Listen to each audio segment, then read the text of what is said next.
My sister Cameron saved 17 lives that day, but nobody talks about the 3 she took to do it. Picture this. A 26-year-old Navy hospital corpsman who weighs maybe 115 pounds soaking wet, standing behind a Barrett .50 caliber rifle that's almost as tall as she is, the same hands that had been suturing wounds and starting IVs just minutes before were now wrapped around a weapon designed to punch through armor, plating at over a mile away. Before we dive in, tell us, where in the world are you watching from?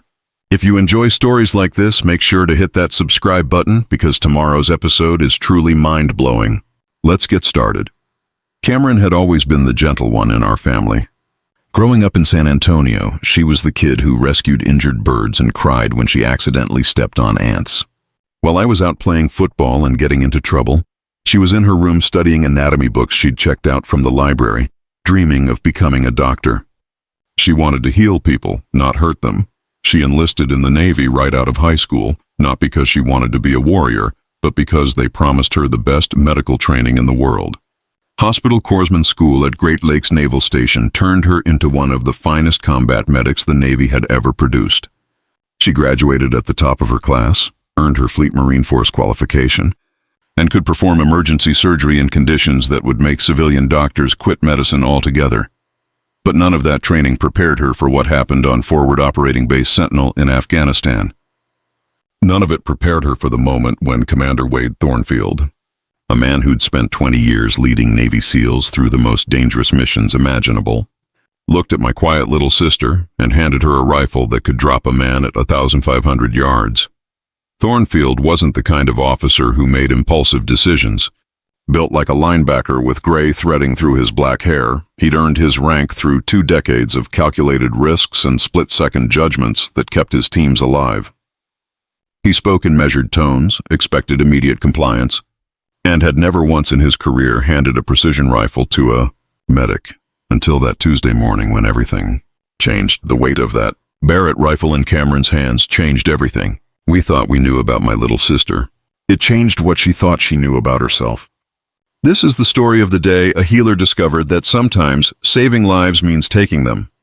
This is the story of the day my sister became something none of us expected, something she never wanted to be, but something she had to become to bring 17 wounded soldiers home alive. Because when you're 8,000 miles from home in a valley surrounded by people who want you dead, sometimes the most compassionate thing you can do is the hardest thing you'll ever have to live with. Forward Operating Base. Sentinel sits in the Kunar province like a band-aid on a bullet wound. Cameron had been there 8 months by that Tuesday morning, long enough to know the sound of different incoming rounds, long enough to tell the difference between harassment fire and something serious. The base housed about 200 personnel, mostly Marines and Army Rangers, with a handful of Navy SEALs who came and went on missions nobody talked about. Afterward, Cameron's medical bay occupied what used to be a storage building before engineers reinforced it with sandbags and concrete barriers. She'd turned it into something that would make any civilian emergency room jealous. Every piece of equipment had its place, every medication was precisely inventoried, and she could find any instrument blindfolded in the middle of a mortar attack. Her 2 junior medics, Hospital Corpsman 3rd Class Rivera and Petty Officer 2nd Class Kim, called her Doc Torres, with the kind of reverence usually reserved for seasoned surgeons. Every Sunday at 1400 hours, when the satellite connection cooperated, she'd call me from the communications tent. Her voice always sounded smaller over that scratchy connection, like she was trying not to disturb anyone, even though she was thousands of miles away from our family's noisy Sunday dinners in San Antonio. She'd tell me about the Marines who came through her doors, about the shrapnel extractions and the broken bones and the infections that turned serious in the Afghan heat. Rivera's getting good at sutures, she told me one Sunday in March, and Kim has steady hands for IV placement, but they still look at me like I'm supposed to have all the answers when someone comes in bleeding. She mentioned Commander Thornfield frequently during those calls, never romantically but with the deep respect you reserve for someone who keeps you alive. "He actually listens when I make medical recommendations," she said once, and I could hear the surprise in her voice. Most officers think corpsmen are just fancy bandage dispensers, but Thornfield understands that sometimes the medic knows more about keeping people operational than the guy giving orders. Thornfield had been running operations out of Sentinel for 2 years, which made him practically ancient by deployment standards. His teams respected him because he brought everyone home, and he'd learned early that smart commanders pay attention to their medical personnel. When Cameron recommended rotating certain soldiers off patrol due to recurring injuries, he listened. When she suggested changes to the base's trauma protocols, he implemented them. But I could hear something changing in Cameron's voice during those Sunday calls. 3 weeks before the attack, she'd lost her first patient. A 19-year-old Marine named Corporal Davidson had stepped on an IED while on patrol. His team carried him back to base, and Cameron worked on him for 47 minutes. She performed a field amputation, managed massive blood loss, and kept his heart beating long enough to get him on a medevac helicopter. He died somewhere over the mountains between Sentinel and the trauma hospital in Kandahar. I keep wondering if I did something wrong, she told me the Sunday after Davidson's funeral. If I'd been faster, if I'd tried a different approach, if I'd called for the helicopter sooner. I tried to tell her what anyone would tell her, that she'd done everything possible, that sometimes people die despite the best medical care, but I could tell she wasn't really hearing me. She was carrying Davidson's death like a weight on her chest, questioning everything she thought she knew about her purpose in that place. The base itself felt like it was waiting for something bad to happen. Taliban fighters controlled most of the surrounding hills, using them for overwatch positions that gave them clear lines of sight into the compound. Sniper attacks had tripled in the past month, with enemy marksmen taking pot shots at anyone who moved between buildings during daylight hours. The intelligence reports suggested a coordinated attack was imminent, but intelligence reports always suggested something was imminent. Cameron focused on what she could control. She organized medical supplies with obsessive precision, drilled her junior medics on trauma protocols until they could perform procedures in their sleep, and maintained equipment that could mean the difference between life and death when seconds mattered. She prepared for casualties the way other people prepared for bad weather, knowing that in a place like Forward Operating Base Sentinel, preparation wasn't paranoia. It was survival. At exactly 05:47 hours on a Tuesday morning, the first mortar round hit the motor pool with a sound like the world cracking open. Cameron was in the medical bay reorganizing her surgical supplies when the explosion rattled every piece of equipment on her shelves. She'd heard mortars before, but this was different. This was precise, calculated, and it was just the beginning. Incoming! Incoming! The base alarm started wailing as more rounds began falling in a pattern that told anyone with combat experience this wasn't random harassment fire. Someone had spent weeks calculating distances and plotting coordinates. This was a coordinated attack designed to cripple the base's ability to respond. The second round hit the communications building. The third took out part of the eastern perimeter wall. Cameron grabbed her trauma bag and started prepping the medical bay for mass casualties, but she could already tell this was going to be worse than anything she'd handled before. The mortars kept coming, each one placed with surgical precision to maximize damage and chaos. Rivera and Kim burst through the medical bay doors, their faces pale but determined. "Doc, we've got multiple casualties incoming," Rivera shouted over the sound of another explosion. Motor pool took a direct hit. At least 6 wounded, maybe more. The first casualties started arriving before the mortar fire even stopped. Staff Sergeant Williams came through the door with shrapnel in his left shoulder and blood streaming down his arm.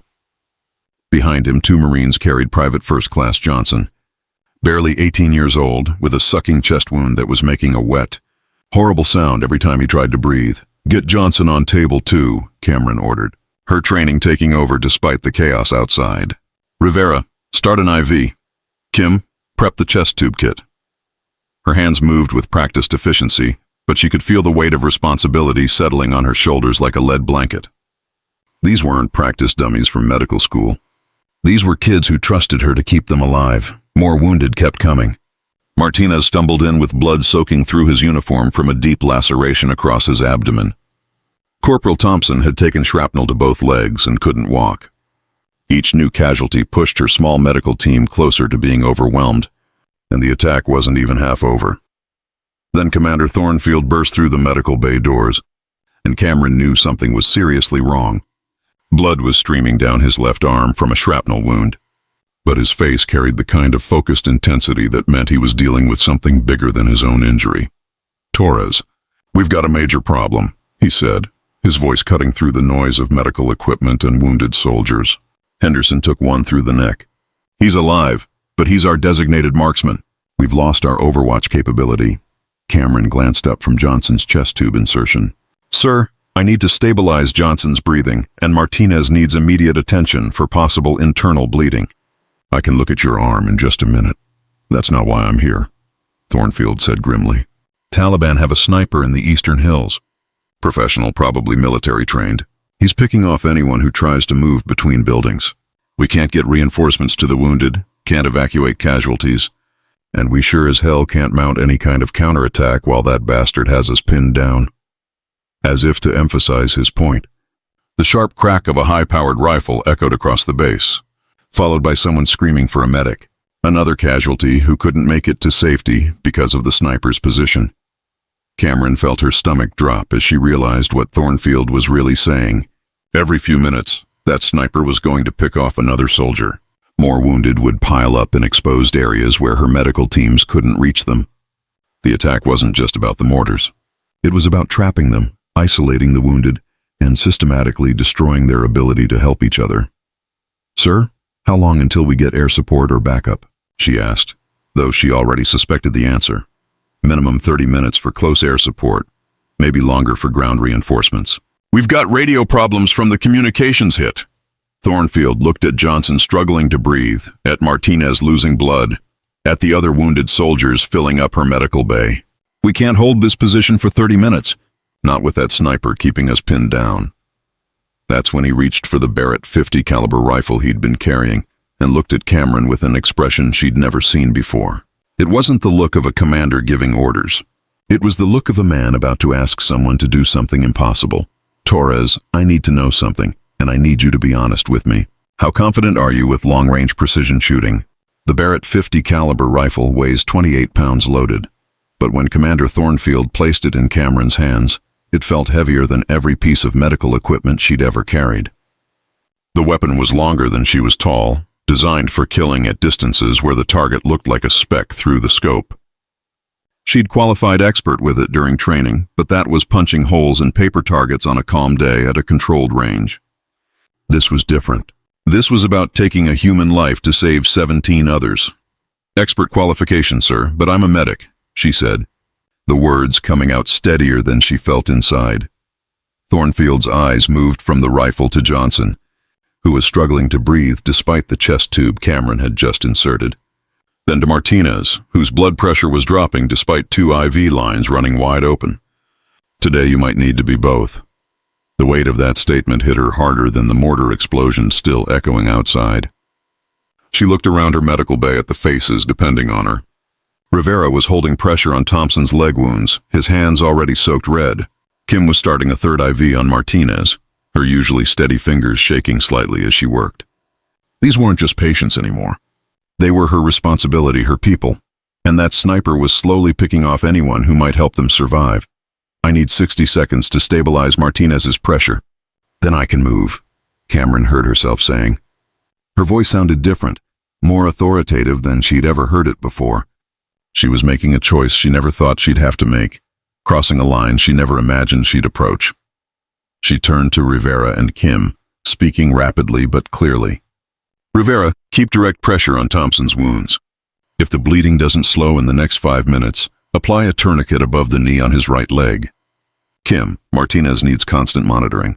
If his systolic drops below 90, push another liter of saline and prep 2 units of O-. Johnson's chest tube is holding, but watch for any change in his breathing pattern. Her junior medics nodded, understanding the gravity of what was happening without needing explanation.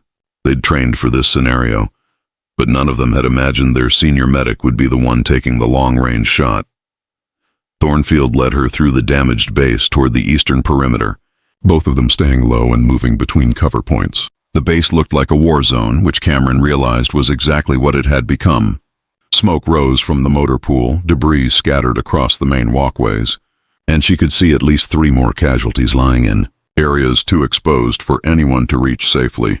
They reached a reinforced position behind the eastern wall where someone had already set up a sniper's nest with sandbags and a bipod mount. The position offered a clear view of the hills where the enemy marksman was operating, But it also meant Cameron would be completely exposed if she missed and gave away her location. Rangefinder puts him at 150 meters, Thornfield said, settling in beside her with binoculars. He's using the rock outcropping about 11 o'clock from that large boulder for cover. Professional setup, probably military trained. He's been moving positions every few shots. But we've tracked a pattern. Cameron adjusted the scope, her muscle memory from training taking over even as her mind raced through the implications of what she was about to do. The crosshairs settled on the area Thornfield had indicated, and she could make out the shadow of movement behind the rocks. A human being with a rifle just like her, probably following orders from someone else, probably believing he was fighting for something important. Winds coming from the southwest. Maybe 8 knots, Thornfield continued, his voice professional and calm. You'll need to compensate about 2 clicks left. The temperature's affecting the round trajectory too, so aim slightly high. Cameron chambered a round, the metallic click echoing her heartbeat. Through her earpiece, she could hear radio chatter about more casualties, more soldiers who couldn't get medical attention because of the sniper's overwatch position. What if I miss? She asked, though she already knew the answer. Then we figure out another plan, Thornfield replied. But Torres, I've watched you work under pressure for 8 months. You don't miss when it matters. In the distance, another rifle crack echoed across the valley, followed by someone screaming for a medic. Another soldier down. Another life hanging in the balance because she hadn't taken the shot yet. Cameron controlled her breathing exactly the way her instructors had taught her at Camp Pendleton, letting her heart rate settle into the rhythm she needed for precision shooting. Through the scope, the enemy sniper looked impossibly small at 1,150 meters, just a shadow moving behind the rocks. But she could see his rifle barrel, could track his movements as he repositioned for another shot at her wounded soldiers. Her finger found the trigger, applying the steady pressure she'd practiced thousands of times on the range. The difference was that this target would never stand up again if she did her job correctly. This wasn't about marksmanship scores or qualification badges. This was about stopping someone from killing the people she'd sworn to protect. The Barrett roared like thunder, the recoil slamming into her shoulder with enough force to bruise. The muzzle blast kicked up dust and debris around their position, temporarily obscuring her view through the scope. For 3 seconds that felt like 3 hours, she couldn't see the target area. Then the dust settled, and the enemy sniper was gone. Solid hit, Thornfield confirmed through his binoculars. Target down, no movement. Instead of the satisfaction she'd expected, Cameron felt something hollow and strange in her chest. Relief that the immediate threat was neutralized, but also a grief she hadn't prepared for. She just ended someone's life, someone who probably had a family waiting for him somewhere. The technical achievement felt meaningless compared to the weight of that reality. Tors, we've got movement on the northern ridge. Thornfield's voice cut through her emotional processing. 800 meters, looks like they're trying to establish another overwatch position. The job wasn't finished. Through her scope, she could see 2 figures moving among the rocks on the northern hillside, carrying what looked like a sniper rifle and spotting equipment. They were setting up to continue what their partner had started, preparing to pin down her patients and pick off anyone who tried to help them. I see them, she said, her voice steadier than she felt. The second shot felt different from the first, not easier but more certain. She understood now what was at stake, what her role had become in this moment. She wasn't just a medic anymore. She was the barrier between her wounded soldiers and the people trying to kill them. The second shot took 47 seconds to line up. The range was shorter, but the targets were moving, trying to establish their position before American forces could respond. Cameron tracked the lead figure through her scope, compensated for wind and distance, and squeezed the trigger with the same steady pressure she used when starting difficult IVs. Another hit, another life ended, another piece of herself she'd never get back. Third position opening up, Thornfield called out, his binoculars sweeping the surrounding hills. Southeast ridge, maybe 600 meters. They're trying to flank our position. The third shot was the hardest, not because of the technical difficulty, but because of what it represented. By now, Cameron understood that this wasn't random. The enemy had planned this attack specifically to trap the American forces, to use their own compassion against them by creating casualties they couldn't evacuate. Every shot she took was saving multiple lives, but it was also changing who she was in ways she couldn't undo. 27 minutes after picking up the Barrett rifle, Cameron took her final shot of the day. The sniper on the southeast ridge had been preparing to target the medical bay directly, his rifle trained on the building where Rivera and Kim were fighting to keep her patients alive. When the shooting finally stopped and reinforcements arrived via helicopter, Cameron didn't celebrate. She safed the rifle, handed it back to Thornfield, and walked directly back to her medical bay. Johnson's chest tube was holding steady, his breathing more regular than it had been when she left.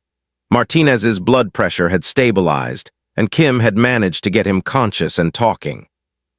Thompson's leg wounds had stopped bleeding, and Rivera had successfully managed the other casualties without losing anyone. "You know, Tors," Thornfield said, following her back into the medical bay and watching her immediately return to checking on her patients. "In 20 years of combat operations, I've never seen anyone transition between roles like that. 1 minute you're performing emergency medicine, the next you're providing precision fire support, then you're right back to healing without missing a beat." Cameron didn't look up from checking Johnson's vital signs. Her hands were steady as she adjusted his IV drip, the same hands that had just taken 3 lives to save 17 others. "That's the job, sir. Sometimes the job changes, but the mission stays the same. Get everyone home alive." Base was quiet that night, but it was the kind of quiet that follows violence, heavy and unnatural. Cameron spent the hours after the attack in her medical bay, running inventory checks and reorganizing supplies that didn't need reorganizing. Her hands stayed busy, but I could tell from the way she moved that something fundamental had changed. The same steady precision was there, but now it carried a weight that hadn't existed before. Word spread quickly about what had happened. In a place like Forward Operating Base Sentinel, news traveled fast, and by evening chow, everyone knew that Doc Tors had taken out 3 enemy snipers with a Barrett .50 caliber rifle. Some of the younger Marines looked at her differently now, with a mixture of awe and uncertainty that made her uncomfortable. She'd always been respected as a medic, but now there was something else in their eyes, something she wasn't sure she wanted. That night she managed to get through on the satellite phone, calling me at 21:47 hours, which meant it was early morning back in San Antonio. Her voice sounded different through the static, older somehow, more certain about some things but more burdened by others. "I keep thinking about those 3 men I killed today," she said without any of her usual small talk about base life or the weather. "They had families too, probably. Mothers who worry about them, maybe wives, maybe children. I took that away from someone today, and I did it 3 times. I tried to find the right words, something that would help her process what she'd been through, but she continued before I could respond. But then I think about Johnson and Martinez and Thompson and all the others lying in that medical bay, and I know I'd make the same choice again. I'd make it every time. That's what scares me most, Maya. Not that I had to do it, but that I know I could do it again if I had to." Over the following weeks, something unexpected emerged from that day's events. Cameron discovered that the same qualities that made her an exceptional medic, steady hands, calm decision-making under pressure, the ability to focus completely on the task at hand, translated directly to precision shooting. More importantly, she learned that her commitment to protecting life sometimes meant taking it, and that contradiction didn't make her a hypocrite. It made her complete. Commander Thornfield submitted a formal recommendation for specialized training that would allow Cameron to serve dual roles on future deployments. The program would have trained her as both a combat medic and a designated marksman, making her one of the few military personnel qualified to both save lives and take them with equal expertise. "She's proven she can handle the full spectrum of combat medicine," Thornfield wrote in his evaluation. "Not just treating casualties, but preventing them by eliminating threats to wounded personnel. Her performance under extreme pressure demonstrates capabilities that could revolutionize how we integrate medical and tactical operations." Cameron turned down the specialized training. When her deployment ended 4 months later, she came home to San Antonio and took a job as a civilian paramedic with the city's emergency medical services. She works the overnight shift now, handling trauma calls in the roughest parts of the city, and she's become one of the most requested paramedics on the force. But she's different now in ways that go beyond her professional capabilities. She carries herself like someone who knows exactly what she's capable of when circumstances demand it. There's a confidence in her movements that wasn't there before Afghanistan, a certainty that comes from being tested in ways most people never experience. She still rescues injured birds when she finds them, still cries at movies that end sadly, still calls our mother every Sunday afternoon to check in. But now there's something else there too, a quiet strength that comes from understanding that mercy and violence aren't opposites. Sometimes they're partners. People think that being a healer means being helpless, she told me during one of our Sunday dinners last month. They think compassion means accepting whatever happens to the people you're trying to protect. But that day taught me something important. Sometimes the most compassionate thing you can do is also the hardest thing you can live with. My sister Cameron saved 17 lives that day by taking 3. She proved that healing and protecting aren't different missions, they're different tools for the same purpose. And that lesson has made her not just a better paramedic, but a better person. Someone who understands that true strength isn't about avoiding difficult choices, it's about making them when they matter most.